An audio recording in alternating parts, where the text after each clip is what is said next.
seems to be a little late for this video. I promised this video in January when I first beat the game, and now it's June. So it's just a tad late, just a tad.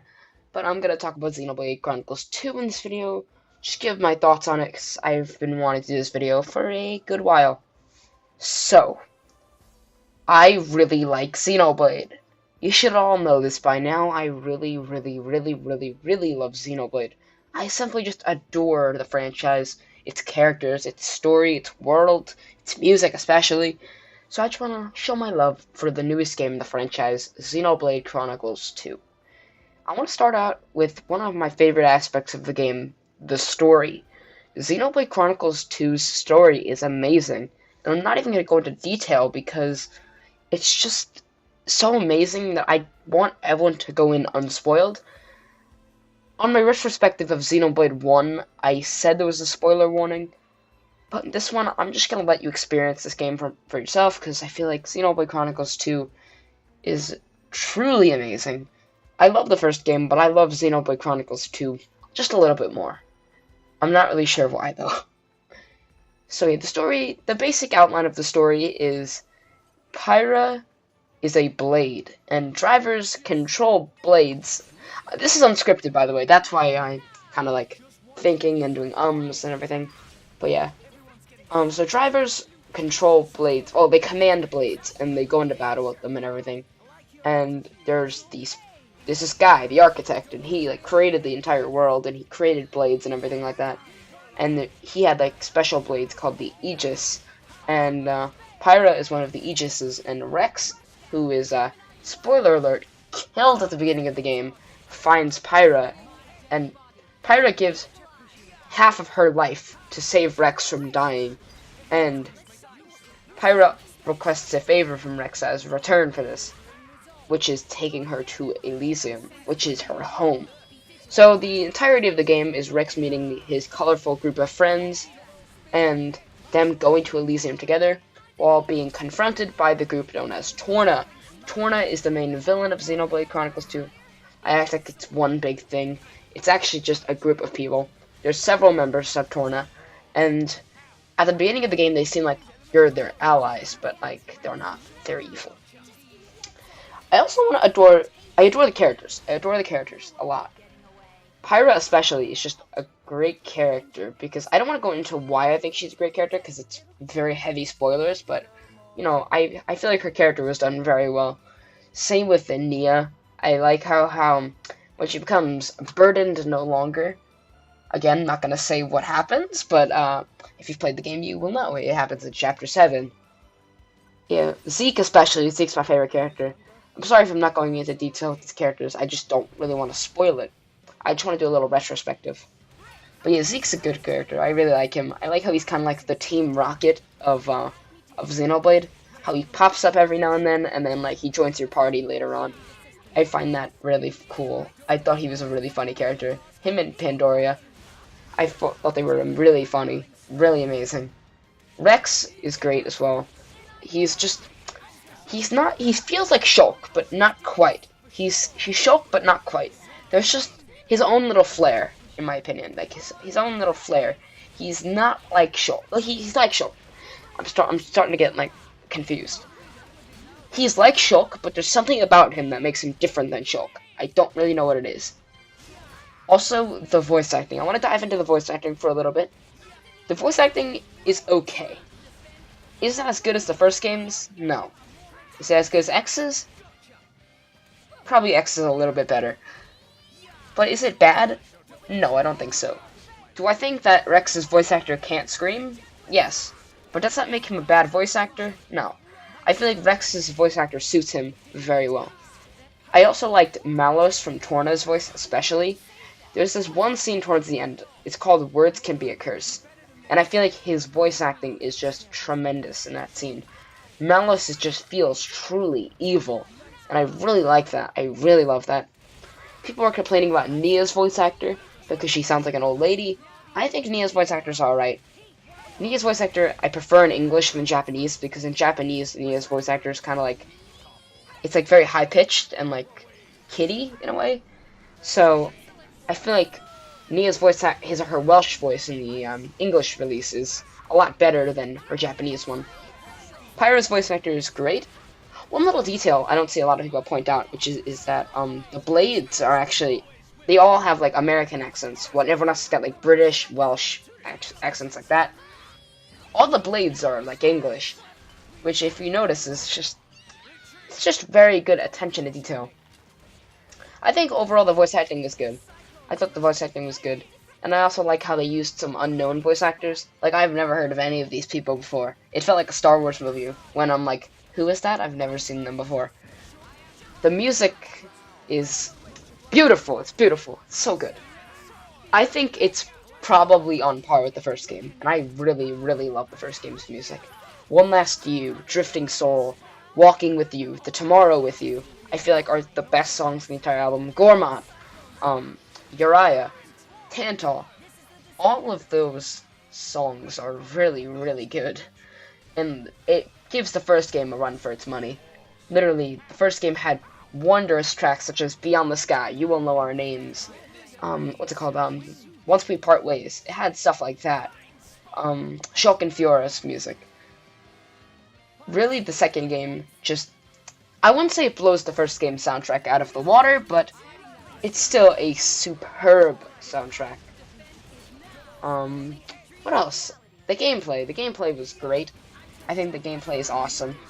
The gameplay is just as snappy and quick as it is in the first game, and I feel like it's been more streamlined in this game. In the first game, it was a little clunky, I'll admit. It some aspects of it were kind of clunky, and I feel like that was sort of because of Shulk's vision feature, how we could see the future. I feel like that kind of made the combat a little clunky. In Xenoblade 2, it's very, very streamlined and simplified, and there's some deep elements of the combat, like driver combos, and I really like that. It's like, it looks simple from the outside, and then on the inside, it's really, really in-depth. And I feel like the game really wants you to master that combat, because there's certain battles in the game that punish you for not knowing the gameplay, like in and out, sort of like there's one battle in Chapter 3 which sort of punishes you for not knowing how to use chain attacks and stuff like that. So I feel like that's a bad thing. I don't think a player should be forced to play a certain way just because the game wants you to. I feel like you should be able to play however you want, but that's just me. I feel like maybe it was a good design choice in the developers' heads, but whatever. Also, DLC. Xenoblade X had a little bit of DLC, sort of. In the Japanese release, some of the how do I explain this? There was DLC in the Japanese release of Xenoblade X, and Xenoblade X, its DLC got included with the English version, if that makes any sense. And there's also some downloadable like speed up packs, like they improved performance on the Wii U version. But Xenoblade 2 has got some full DLC. It's got like a story DLC coming out later this year, a challenge mode coming soon. There's a free New Game Plus. There's some pretty awesome stuff. And I feel like they handled DLC very well. And like, it's kind of like Breath of the Wild, how they sporadically released it. But I feel like it blew Breath of the Wild out of the water because they released it more often. Breath of the Wild only had 2 DLC packs, and then plus that one, oddly enough, Xenoblade 2 themed DLC. So, there's only 3 DLCs for Breath of the Wild. Xenoblade's about on 5 different releases of DLC right now, and there's still more to come, which is great. I also feel that some of the game is flawed. The RNG is literally broken. I do not like the RNG aspects of Xenoblade 2 at all. I hate the way you get blades. I hate the common core and the rare core, the legendary core. I hate the core system entirely. I hate that. Here's why. The problem is that it's not really random. Well, it is random, but like, in a way, it's not. If you get what I'm saying. Each blade has their own, like, RNG on when you get them. So Cosmos, for example, has like a very, very low drop rate, and her counterpart, Telos, I don't know how you pronounce it, it's one of the newer blades, the DLC blades, she is very common to get. So each blade has their own rarity, which is like, it doesn't even, like, I don't even know how to explain it, like, I don't know how to explain how I don't like it. It's just, it doesn't really, I don't know, it just doesn't really work, and I'm sorry if I'm stuttering a little bit, it's just because I'm unscripted. I just feel like it's not completely random. Each blade has their own rarity, so some blades you're getting a better chance than others, which kind of rigs it in a way. So I'd prefer if every blade had the same rarity, and you'd get an equal chance of getting each rare blade. I feel like that could have worked out a lot better. But, yeah. I'm trying to think of some other stuff. That might be it. I feel like the connections to the first game were great. I'm actually going to go into spoilers, so this is going to be the spoiler territory right here. I've decided that right now, this is spoiler territory. You have 5 seconds to get out, play the game, and then come back. So, 5, 4, 3, 2, 1. Okay. So the connections to the first game, I thought were done extremely well. I love that Shulk is the final battle, and you can hear him in his universe. And I also love that the architect is actually Zanza's other half. I love that as well. I think that's awesome. I also love that that Ontos, that's what I was trying to think of his name. Ontos is very heavily theorized to be Alvis, and I feel like there's a lot of evidence to support that, and I feel like it's sort of confirmed in a way. So yeah, I love that Alvis is sort of playing a part in Pyra and Malos' story. I really like that.